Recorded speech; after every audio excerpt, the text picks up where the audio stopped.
এই টাঙ্গাইলের শাড়ি, যেই শাড়ি জামদানির মতো বিখ্যাত, মসলিনের মতো বিখ্যাত, সেই টাঙ্গাইলি শাড়ির জিআই প্রোডাক্ট নিয়েছে ভারতের পশ্চিমবঙ্গ। টাঙ্গাইল শাড়ি নামে কিভাবে ভারতে জিআই প্রোডাক্ট নিতে পারে, এই প্রতিবাদ আমরা তখনও জানিয়েছিলাম। মাত্র 2-3 বছর আগে এই ঘটনা ঘটেছে।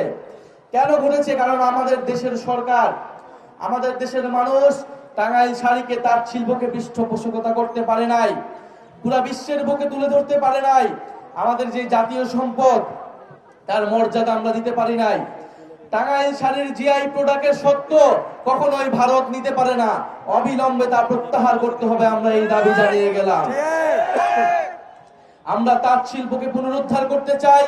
আমরা কৃষকদেরকে নতুন করে সংগঠিত করতে চাই, কারণ আমরা জানি কৃষকরা বাঁচলেই দেশ বাঁচবে। আমরা বাংলাদেশে খাদ্য সার্বভৌমত্ব অর্জন করতে চাই, কারণ আমরা কি উৎপাদন করি, কিভাবে তা বন্টন হবে এবং কৃষকরা ন্যায্য মূল্য পাবে কিনা, এর উপরে নির্ভর করবে বাংলাদেশের ভবিষ্যৎ। টাঙ্গাইলে এসে আমরা আরেকটা কথা বলতে চাই। এই যমুনা নদী ভাঙনের কবলে পড়েছে দীর্ঘদিন ধরে। আমার নানার বাড়ি টাঙ্গাইল, কিন্তু আমার নানার বাড়ি যেই এলাকাটায়, সেই গ্রামটা নদী ভাঙনে অনেক আগেই বিলীন হয়ে গিয়েছে। আমি সেই গ্রাম দেখতে পারি নাই। নদী ভাঙনে প্রতি বছর বিভিন্ন মানুষ সর্বহারা হয়ে যায়। এই নদী ভাঙন আমাদেরকে ঠেকাতে হবে। নদী ভাঙনে যারা ক্ষতিগ্রস্ত, তাদের পাশে এসে সরকারকে দাঁড়াতে হবে। আজকে এই টাঙ্গাইলে গণ অভ্যুত্থানের শহীদদের সাথে, আমরা শহীদ পরিবারদের সাথে দেখা করেছি। শহীদ মারুফ এইখান থেকে 100 গজ দূরে এই এলাকায় শহীদ হয়েছে, আমরা তাকে স্মরণ করি। টাঙ্গাইলে 9 জন শহীদ রয়েছেন, আপনাদের এলাকার সন্তান, যারা গণ অভ্যুত্থানে ফ্যাসিস্টদের বিরুদ্ধে লড়াই করেছে। আমরা সে সকল শহীদদেরকে ধারণ করে নতুন বাংলাদেশ তৈরি করব, এই শপথ আমরা টাঙ্গাইলে নিয়ে যাচ্ছি।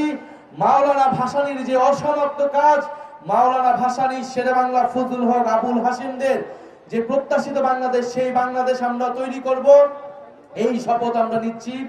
বক্তব্য শেষ করার আগে আরেকটি কথা বলতে চাই। আপনারা দেখেছেন কয়েকদিন ধরেই রংপুরের গঙ্গাছড়া একটি উপজেলায় আমাদের হিন্দু জনগোষ্ঠীদের বাসভবনে, বাড়িঘরে হামলা চালানো হয়েছে, লুটপাট চালানো হয়েছে। আমরা তীব্র নিন্দা জানাই। ধর্ম অবমাননার অভিযোগে আমাদের নবীজিকে সেখানে কটূক্তি করা হয়েছে। আমাদের নবীজিকে যদি কেউ কটূক্তি করে, আমাদের ধর্মকে যদি কেউ অবমাননা করে, আমরা অবশ্যই তার বিচার চাই। কিন্তু সেই বিচার হতে হবে আইনের আওতায়।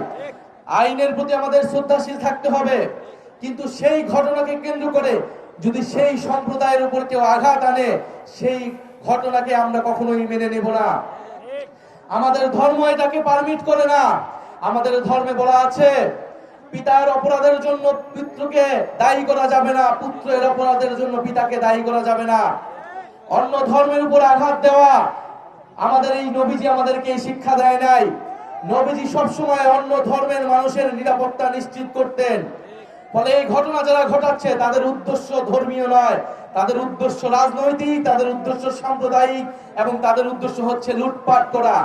এই রাজনীতি শুরু করেছিল আওয়ামী লীগ, সংখ্যালঘুদের জমি দখল এবং লুটপাটের রাজনীতি এবং বিচার না করার রাজনীতি। আমরা আজকের সমাবেশ থেকে বলতে চাই, রংপুরে যারা এই ঘটনা ঘটাচ্ছে, তাদেরকে অবশ্যই বিচারের আওতায় আনতে হবে।